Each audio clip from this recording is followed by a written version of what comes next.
Hello beautiful soul! Welcome back to my channel. This is my channel from Japan, Kabayan Leo. This reading is for you. Tingnan natin ang iyong June 7 to 13, 2026. Maraming salamat muna sa mga subscriber, new subscriber, cross-watcher. At sa mga bago pasok dyan, welcome na welcome kayo sa bahay ni Ate Aimee. Salamat din sa nakakatawa na po sa inyong mga comments, sa mga nag-like, nag-hype ng aking video, sa mga hindi nag-skip ng ads, sa inyong lahat, sa mga nagpa-personal reading. God bless you all.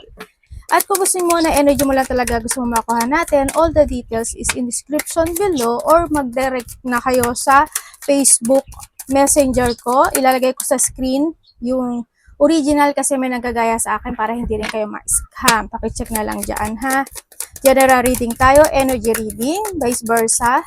Nangyari or mangyayari, gawin yung guide yung mga warning ha, hindi yun negative, it's a warning. No?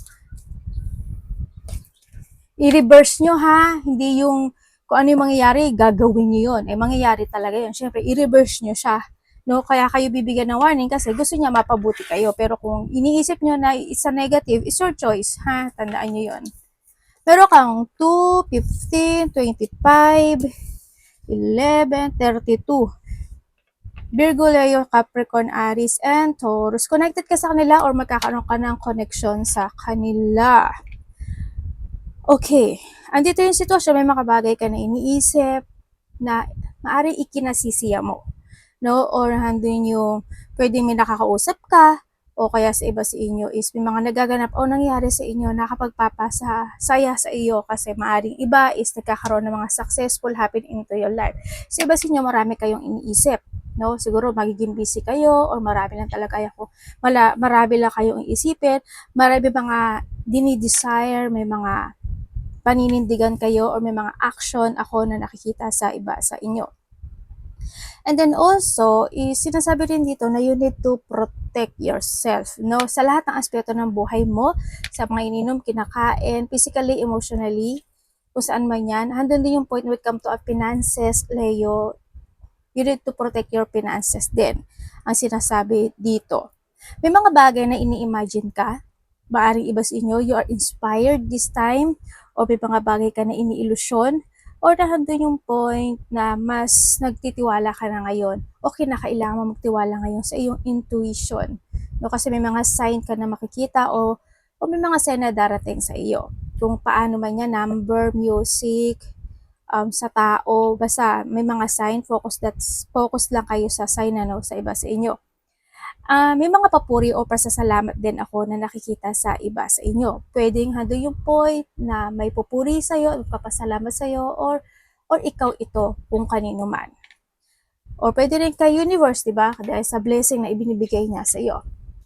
Andito rin yung point na there's a chance and hope na iba sa inyo is maaari kayong manalo no, when it comes to a gambling. Ako, i-claim. O, di ba? Isahurin nyo na yan at tumaya kayo, promise. Tumaya kayo this time. Malay nyo, di ba? Doon yung focus ni universe sa inyo sa gambling. Sa iba naman dito, this is an opportunity. No? Sa iba naman sa inyo, sa mga tao na who's connected sa iyo, sa mga hindi man siya tao, basta mga kahit may mga pet kayo, ayan na naman kayo ha, don't become selfish kasi pag naging selfish kayo talaga at wala kayong gratitude at hindi kayo grateful sa lahat, sarili nyo laisin nyo, lalayuan kayo ng blessing. Promise. Totoo yan. No? Yan. Ayun na nakikita ko sa iba sa inyo. May mga opportunity, small happiness, and iba sa inyo mananalo. Yan. Meron tayong 2, 15, 25, 32, 11. No? Or ilagay mo na rin yung iyong kapanganakan, yan, yung birthday mo, no, sa iba sa inyo. And then, nandito rin yung point na may mga sitwasyon o may sitwasyon ka na ililid na sitwasyon, hindi ko alam in what way. Siguro iba sa inyo, you are a businessman, merong malaki man o maliit yan, o kaya may mga pinamumunuan kayo, o kaya naman when it comes sa trabaho nyo, you are a leader, or sa iba sa inyo is meron kayong pamumunuan this time sa iba. Yan, may mga ililid kayo na sitwasyon, kumbaga nahado sa point na yun, no?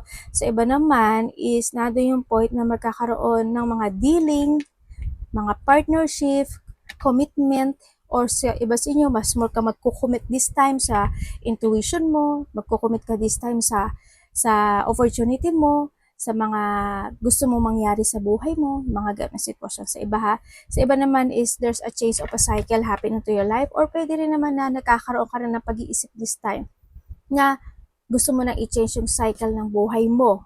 Halimbawa, sa kaperahan, magpupursige ka na, o kaya sa mga bagay-bagay. Kung saang aspeto naman sa relasyon, mga gano'n. Kung saang aspeto ng buhay mo yan na. And then, andito rin yung point na there's a promises din. Siguro, sa sarili, sa iba, no, handun yung promises na magpo-focus ka na to your luck at i-grab mo na yung mga opportunity, ideas na darating sa buhay mo, pwedeng nandun sa point na yon. O kaya naman is may tao na magpa-promise sa'yo or ikaw magpa-promise ka sa kanya. Yung mga ganun sitwasyon sa iba sa inyo. Pero kahit naman na may mga lucky ka sitwasyon, hindi naman ba talaga maaalis yung sitwasyon na may mga conflict pa rin naman. Malaki man o maliit yan, may mga conflict, or pwedeng when it comes to a conflict, hindi lang kasi, para mas maintindihan nyo, i-explain ko, when it comes to conflict kasi, hindi lang yan sa tao, no? Hindi lang yan sa mga nasa paligid mo. When it comes to conflict, pwede rin siya sa mga sitwasyon na ginagawa mo, sa mga bagay na dinidesisyonan mo. Halimbawa, nagkaroon ka ng decision making na mali yung hakbang mo, magiging complicated yun. Diba? Mas may stress ka. Kaya mag-isip ka at pag-isipan mo maigi, ha? Yan. Kung saan conflict man yan, may mga debate o pag-uusapan, ako na nakikita sa'yo, there's a hard work o may mga bibiyang ka ng you give your effort and hard work, no, sa iba sa inyo, kung saan aspeto ng buhay mo yan. May mga, pang-aabuso. When it comes to pang-aabuso din is, halimbawa, aabusuduhin mo this time yung sarili mo, talagang magpupuyat ka, magpo-focus ka, magpupulso ka, kung ano man paano mong pag-abuse, or pwede rin na may tao na abusuduhin ka, diba? O ikaw, mga abuso ka ng tao. Yan, dahil mabait ka o mabait siya, mga gano'ng sitwasyon. Sa iba siya may mga pain. Marami ibig sabihin din ng pain, either sa mga sa trabaho mo, physical activity, sa mga ginagawa mo, mga ganyan. May mga pain ako na nakikita sa iba sa inyo. Yun, dito na rin yung paglilinis, no, ng mga bagay-bagay o sitwasyon or kinakailangan kung saan aspeto ng buhay mo yan, sa bahay mo man yan, itapon na yung mga hindi kailangan, di ba? Kasi yan yung nakakabigat sa inyo when it comes to your negative, lalo na kung may mga sira na, itapon nyo yun as in. Kasi yung negativity nun, as in, maano mo yun mahihigop mo yun ng energy. Kaya maglulo yung energy mo. Kaya yung mga hindi naman kailangan, at kung kailangan na talagang maglinis ng mga bagay-bagay, kahit sa sarili mo, ganyan. Halimbawa, may mga sitwasyon na it's not working to you anymore, mag-let go ka doon, mag-escape ka doon, mag-withdraw ka, or you need to walk away sa mga bagay na hindi ka magsasucess, mga ganong sitwasyon. Well, it's up to you naman kung saan mo aayusin yun, ano. So, iba sa inyo is, siguro merong mga asikasuhin kayo, may mga ililista kayo, or mga, baka yun yung trabaho mo, may mga pagsusulat o paglilista, o kaya naman is may mga papers and documents ka na asikasuhin, baka may mga kontrata kayo, di ba? When it comes to contract, siguro, yun nga, tulad ng sabi ko, partnership dealing, o kaya halimbawa, merong kapamilya, kamag-anak, or karelasyon na makikipag-deal sa sayo kasi ganito, ganyan, ganon, di ba? Pwedeng na, or ikaw ito sa kanya, yung mga ganon sitwasyon. Your energy this week. Pag hindi nyo pa naintindihan yun, pinalawak ko na po. Sabay ganun, di ba? Kuhanin nyo lang yung nahandoon sa ano. Diba dito may mga competition, ano? O kaya is either may makikipag-compete sa'yo, na makikipagmagalingan sa'yo, or ikaw ito, ganyan. Makikipagtalo sa'yo, ganyan. Kung mabuti man o pangit yung sitwasyon na yun. Yung iba kasi good, yung iba naman hindi good. Yung iba ayaw magpatalo, yung mga ganyan.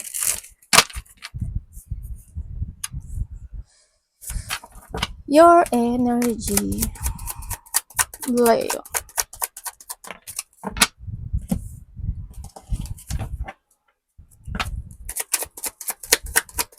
Ano po ito, universe?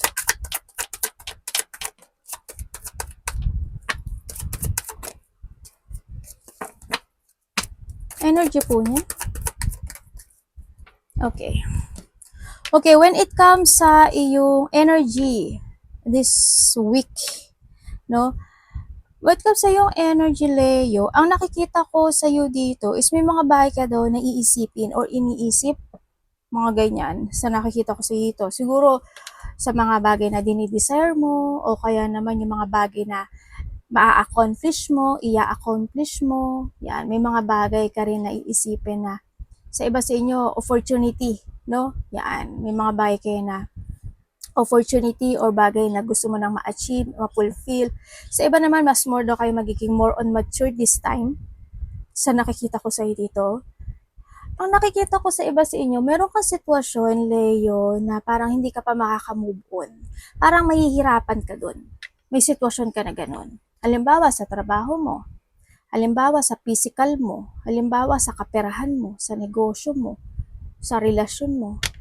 Basta meron kang sitwasyon na hindi mo pa, hindi ka pa makakapag, parang hindi ka pa makaka-move on or medyo madidelay ka, ganyan, o i-delay, or may mga sitwasyon na sa iba sa inyo siguro mas more ka ngayon na pag-iisipan mo siguro yung iba ha, kuhanin mo lang sa doon na more yung mga bagay na na a-actionan mo, i-move mo, mga ganyan. Parang ando sa point na magkakaroon ka ng paghihigpit sa iba ha. Sa iba paghihigpit ito. Sa iba naman may mga bagay na medyo hindi ka pa makaka-move on or magkakaroon pa siya ng delay, mga ganyan. Yun, may mga sitwasyon na hindi pa siya agad matatapos this time. Siguro may mga unfinished business pa. Halimbawa, para maintindihan nyo. Halimbawa, masakit yung katawan mo. Hanggang sumakit yung katawan, hanggang ngayon sasakit pa rin yung katawan mo, hindi ka pa makaka-move, ganyan. O kaya naman may mga utang ka, 'di ba? Hanggang ngayon medyo sakto lang, or example ko lang yun para mas maintindihan nyo ha. Tapos nagbabayad ka pa rin, yung mga ganun sitwasyon. May mga sitwasyon na magkakaroon ka pa rin ng mental trap. Ganun ang nakikita ko sa iba sa inyo. Tapos mag-ingat din kayo sa iba sa inyo, kasi baka mamaya may mga masasama yung pakiramdam, ganun. Halimbawa, may nananakit sa'yo, di ba? Nakakaramdam ka ng pagod ka, baka sa trabaho mo, may ubo, sipon, lagnat ka, yung mga ganun sitwasyon. Ingat pa rin kayo.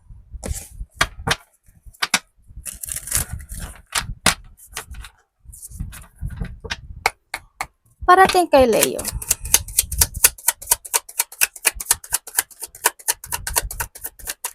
May mga iisipin pa rin kayo dito sa iba.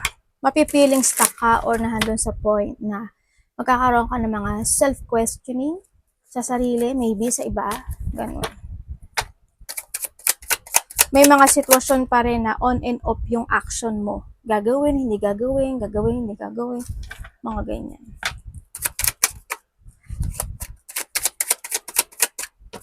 Parating po kay Leo.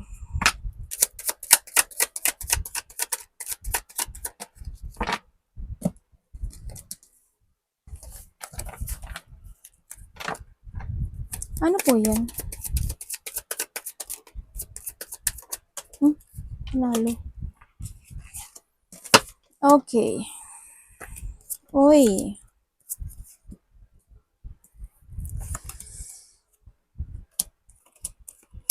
Okay, parating sa ay talaga. Teka lang.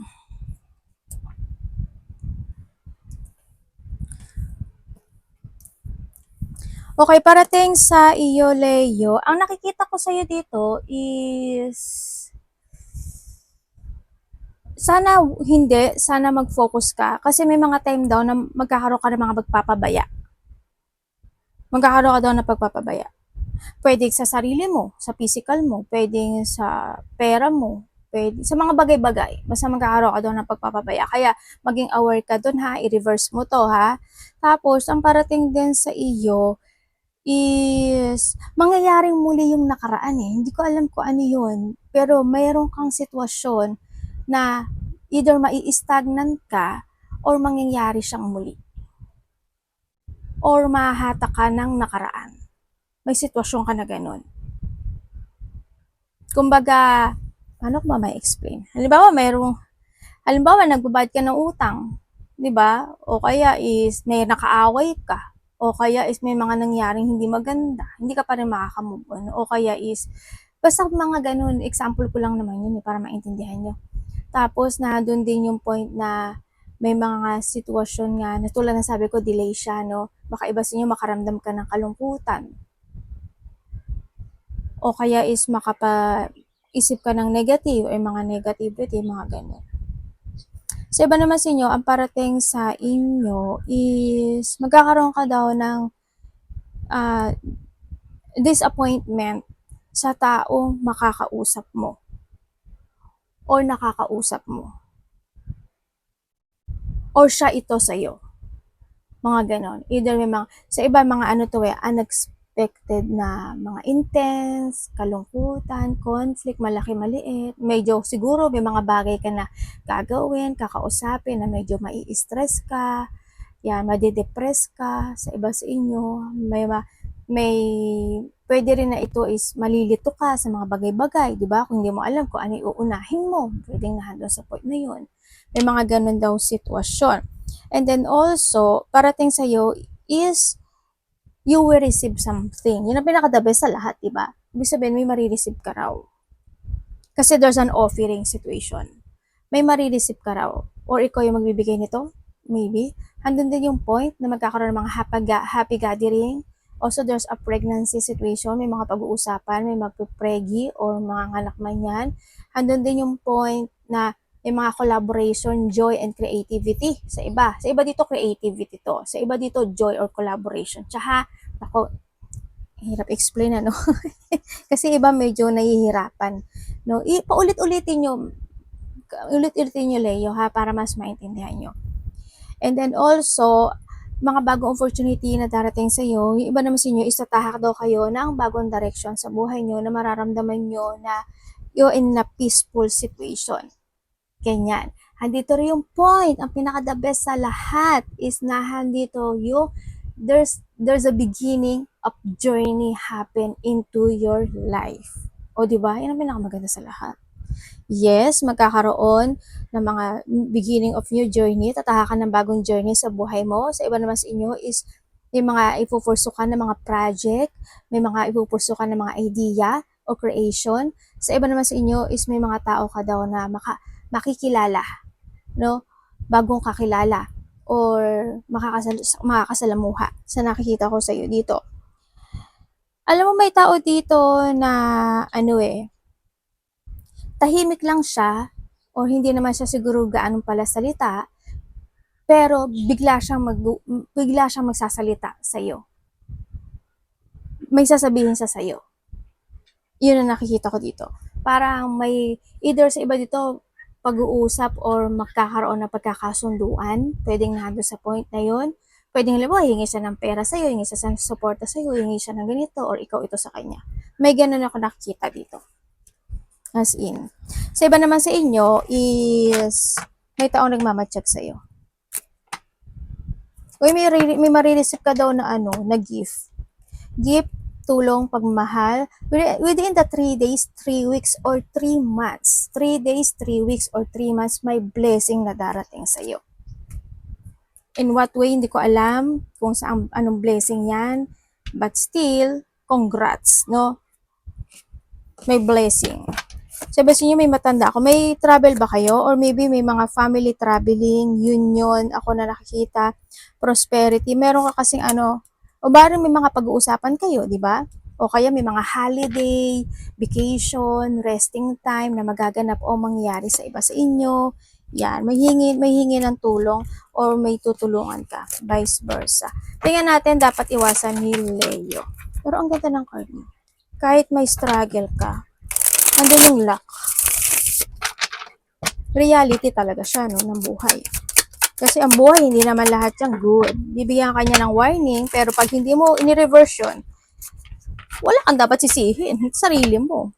Diba? Ganun yun.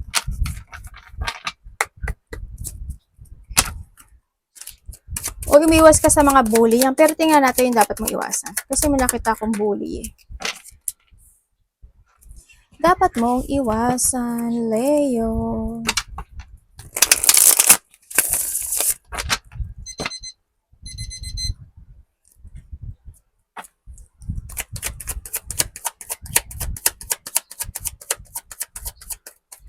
Yung iba sa inyo, parang hirap kayo, no? Parang feeling nyo kasi parang walang tao makakatulong sa inyo. Parang may mga bagay na nahihirapan yung iba. Parang there's a lack of help. Parang nado sa point na yun. Kasi nagkakaroon ng mentality trap. Parang may mental trap situation. Yung iba ha, hindi naman siguro kayo lahat, pero may mga ganong sitwasyon. Hindi ko alam bakit. May mga parang hindi makamove o hindi makapag-move on pa, magkakaroon pa ng delay, mga ganyan. So, iba naman sa inyo is may pabalik, no? Yeah, may pabalik or may babalik or may babalikan ka. Dapat iwasan.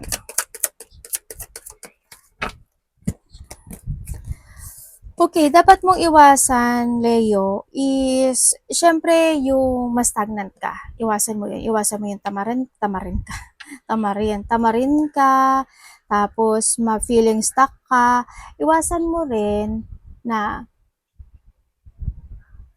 yung yung umiwas ka sa mga conflict or makisawsaw ka sa mga conflict or yung mga bagay na halimbawa may magkakaroon mga complicated situation, conflict, pag-uumpisa ng conflict. Ako po, sabi ko sa'yo, tumalikot ka na kaagad. Tapos pag-isipan mo na kaagad para hindi na siya lumala o hindi siya mag-struggle. Kumbaga, palagi ka mag-iisip ng advance ha. Yan, iwasan mo na hindi ka mag-ipon ng pera or you need to save money, no? Pahalagahan mo yung meron ka ngayon. Pahalagahan mo yung mga opportunity na darating sa iyo. Pahalagahan mo yung mga taong nasa paligid mo na nagpapahalaga sa iyo. Siyempre yung sarili mo, pahalagahan mo rin. Ang nakikita ko sa iyo dito. Andito rin yung point na iwasan mo na hindi mo gamitin talaga yung mind mo, yung intelligent mo sa nakikita ko sa'yo dito. Kasi matalino ka naman, Leo. Madiskarte ka nga, actually, ano. Kumbaga, be practical din. Ang pinaka-the best kasi sa lahat is be practical. Alam niyo naman siguro yung maging practical, di ba? Halimbawa, meron ka naman cellphone, hindi naman siya sira. Yun nga lang, luma na siya, pero gumagana naman siya, di ba?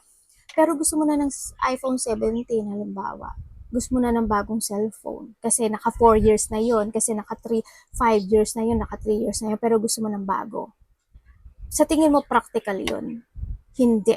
Hindi ba? Example ko lang yun na para mas maintindihan nyo lang kung ano yung para may idea lang din kayo. Yan. Ay, syempre, you need to be creative, pagkakaisa, at mag-focus ka how to improve, how to grow yourself. Paano ka lalago? Yun ang pag-isipan mo. Love, kapatid, anak, magulang, karelasyon, kaibigan, pamilya, Leo. In love. Energy reading, vice versa. Uy, may nalulungkot.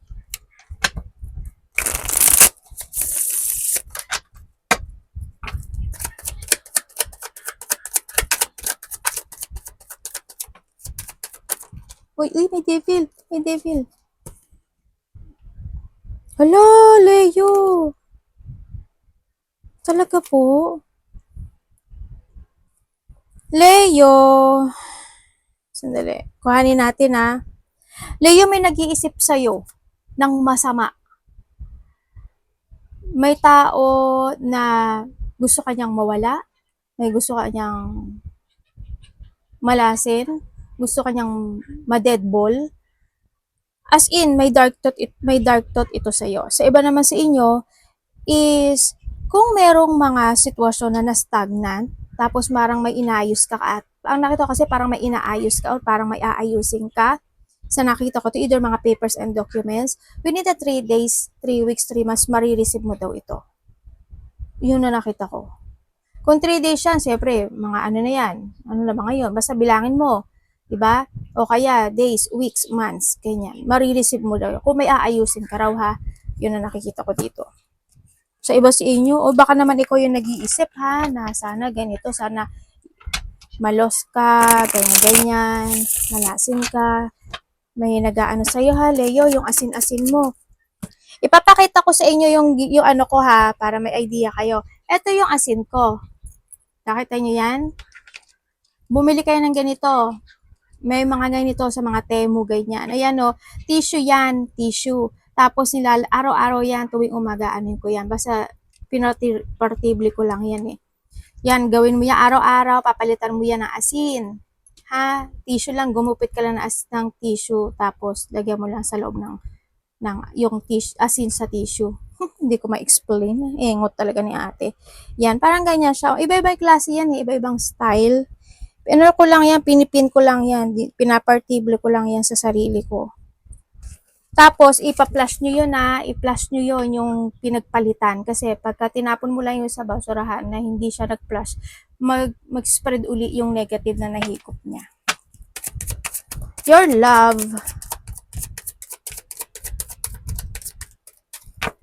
Your love.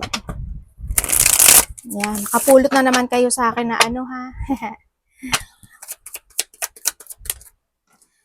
Love. Kung lovers nga oh. Kung single ka, uy, may lalaki. Pero hindi mo siya bet eh. Kilala mo na to. Either nakausap mo na to, nakakausap mo na to, or basta kinakausap mo. Ako nakikita. Kilala mo na siya, matagal mo na tong kilala. Itong tao na to. Ang hindi ko lang maitindahan sa kanya, either siya yung nagiging back and forth sa sitwasyon, o kaya naman is ikaw, or pwede rin kasi na isa sa ikaw or siya is may pinagpipilian. Ganon. Medyo sneaky yung ano niya, no, energy niya sa nakikita ko dito. Yun. Kung kayo naman is nagkahiwalay nitong tao na to, alam mo kasi talagang sobrang disappointed ka dito sa tao na to, no, Leos, or vice versa tayo. Kasi wala eh, inubos na yung pasensya mo, inubos na yung kabaitan mo, ganyan. Sobrang naging emotion, nandun yung manipulate, control, papababae, lalaki. Talagang sobrang masakit talaga. Napaka-painful nitong sitwasyon na to. Pero alam mo kung titingnan ko dito, andito sa sitwasyon na gusto niya bumalik. As in. Iba sa inyo, maaari kayo 5 pa kayo, 5, 7, 13, 1, 6, kung 2, kung ilan man yan, 10 man yan, 14 man yan, 13, basta yun ang iba sa inyo, years or months man yan, or days man yan, ano, yun. Pero gusto niya pa rin gusto niya ng communication or open communication, or gusto niya pa rin ng union sa iba sa inyo, or kasi gusto niya dito makapag-ayos sa iyo. Andun pa rin siya sa point na yun. No, ako nakikita sa kanya. Kung kayo naman is may third party relationship, oo, meron. At nakapanghinayang ba? Well, kung matagal na kayo, nakapanghinayang naman talaga, no? Pero, wala eh. Kung, it's your choice na talaga, kasi magkaiba na rin kayo ng energy nito eh. May third party talaga. Pero kung choice mo na magstay, at ini-evaluate mo pa talaga yung sitwasyon, kung mag-go ka or hindi, well, it's your choice. Pinili mo naman yan, di ba? Kung ikaw naman yung third party, it's your choice pa rin, di ba? Kasi, pwede rin naman kasi na very supportive itong tao na to sa'yo, o kaya naman nakakatulong talaga sa sa'yo, di ba? Handun yung devotion, no? Either ikaw or siya, handun yung devotion. Kumbaga. Pero sometimes may mga lungkot, syempre. Hindi naman maiiwasan nyo kasi may third party, or you are the third party relationship. Yun. And then, kung wala naman kayong third party relationship, ang nakikita ko dito, there's a love, handun din naman yung communication, kumbaga may soulmate connection kayo. Yun nga lang, may mga time daw na medyo, isa sa inyo, medyo iiksi ang pasensya, no? Na doon sa point na yon. May mga konting, medyo may kalungkutan, hindi ko alam kung may mga problema ba sa pera, sa trabaho, or in this connection, o may mga ikalulungkot daw ang relasyon na ito, ang sinasabi dito. May mga bagay na isasaayos o inaayos, parang ganun dito. But still, handun yung love, handun yung devotion, handun yung care, yung tender ng connection na ito, no? You try to make it balance itong connection na to kahit na minsan, syempre, hindi naman talaga may iwasan. Ganun naman talaga ang relasyon, di ba? May mga kalungkutan at disappointment na pwede kang maramdaman, 'di ba? Pwede rin kasi na very sensitive lang din siguro yung isa sa inyo, 'di ba? Pwedeng doon sa point na yun. Pero still nandun yung connection, nandun yung love and care and devotion pagdating sa mga walang third party relationship. Well, good naman siya, no? Okay, tingnan natin ang iyong money. Kamusta po ang money ni Leo? Ay, ka. This week, money po ni Leo this week.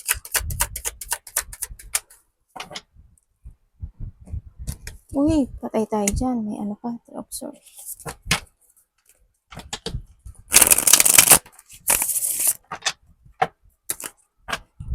Leo. Money.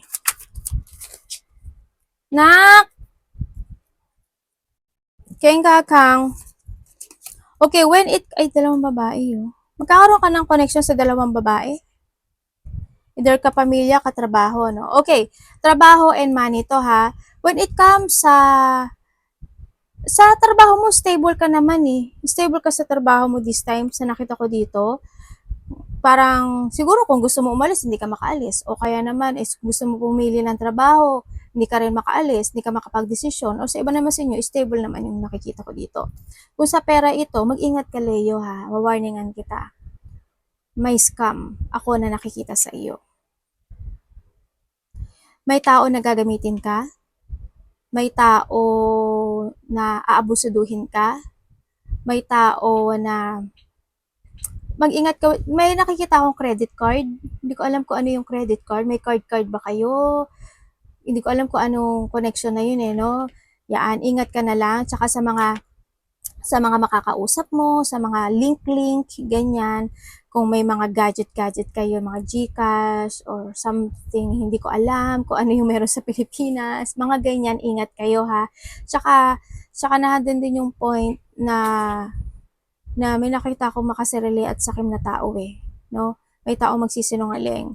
May tao na may taong mag-iisip sa'yo ng kabiguan or may pangliling lang o may pandaraya akong nakikita. Pero sana wag ikaw ito ha, kasi magbabak to sa iyo.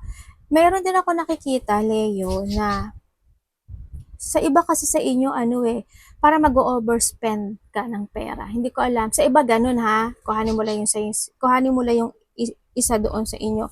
Para siguro mas masosobrahan kang ng gastos o sa mga nakaraang sitwasyon, sobrang naggastos talaga. Ngayon baka mahirapan ka, 'di ba? Mag-ingat ka na lang palagi ha pagdating sa iyong kaperahan. Yan, may konting kalungkutan or may konting emotion ka na mararamdaman pagdating sa trabaho mo or pagdating sa kaperahan mo. Yun na nakikita ko sa dito. May mga unexpected blow of emotion happen. Pwedeng ma-disappoint ka sa sarili mo, may mga ikaka-disappoint ka, pwedeng malungkot ka, pwedeng may mga trauma. Sa iba dito, sa loss, kung ano mang loss yan, maraming ibig sabihin ng loss ha, ipasok nyo. May mga painful, emotional pain, heartache, o kaya is depression, mga ganyan. Na pwedeng maganap o mangyari pagdating sa trabaho or kaperahan. Kaya, pag-ingatan nyo, no? Sana pag-isipan yung maigi talaga. May idadagdag ako dito, Leo, ha? Kasi dito may nakikita ako dito na tao na someone's judging, no? Maybe you're judging or someone is i-judge ka niya. May mga hindi totoong chismis o mga evil gossip, mga ganon. Tapos may tao na magiging rude sa'yo or medyo harsh yung kanyang pananalita sa'yo or ikaw ito. Tapos meron din ako nakikita na may magiging cold eh. May taong siguro magiging cold ka or may taong magiging cold sa'yo, vice versa. Kumbaga cold-hearted, iyon sa iba sa inyo. Ingatan nyo rin ha, kasi iba sa inyo hindi daw kayo makapag-iisip ng tama. As in, ang dami ko ng warning sa Leo, sana maiwasan nyo lahat, no? Yun na sabi. Kaya tandaan nyo, matalino kayo, Leo, ha? Be practical, pag-isipan, you need to see the fact of the situation talaga. Ha, kailangan yung makita at imulat niyo yung mga mata niyo at you need to trust to your intuition. Yun, arigatou namaste, God bless.